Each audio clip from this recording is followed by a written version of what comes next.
زندہ ہے کھاؤ پیو عیش کرو یار، جب جائیں گے قبر میں، جب مریں گے تب اس کے بعد دیکھا جائے گا کیا ہوتا ہے۔ آخر کا معاملہ کس نے دیکھا ہے؟ اس طریقے کی باتیں۔ مگر جو صاحب عقل ہوتا ہے وہ اسی بادشاہ کی طرح جو ہے وہ اپنے آخرت کے لیے جو ہے وہ سامان بھیجنا شروع کر دیتا ہے، وہ وہاں پہ محل بنانا بھی شروع کر دیتا ہے، وہ وہاں پہ جناب جو باغات بھی لگا لیتا ہے، وہ وہاں پہ جناب جو ہے نا وہ پھل اور پودے اور خوشبو اور کلیاں بھی وہاں پہ لگوا دیتا ہے، سڑکیں بھی بنوا لیتا ہے، وہ پورا وہاں پہ اپنا شہر آباد کر لیتا ہے۔ تو یہ جو صاحب عقل ہوتا ہے، جو دانا ہوتے ہیں، جن کو اللہ نے حکمت دی ہے، جن کو اللہ تبارک و تعالیٰ نے فہم اور فراست دی، وہ دنیا میں رہتے ہوئے جو ہے وہ قبر کی ایسی تیاری کر لیتے ہیں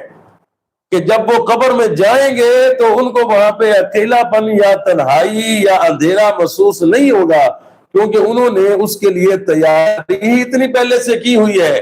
کہ ان کو وہاں پہ کسی بھی طرح کی پریشانی نہیں ہوگی۔ تو ہمیں بھی جو ہے ان بے وقوف بادشاہوں کی طرح نہیں بننا میرے بھائی، بلکہ ہمیں اس دانا اور عقل مند بادشاہ کی طرح بننا ہے، اور اپنی قبر کی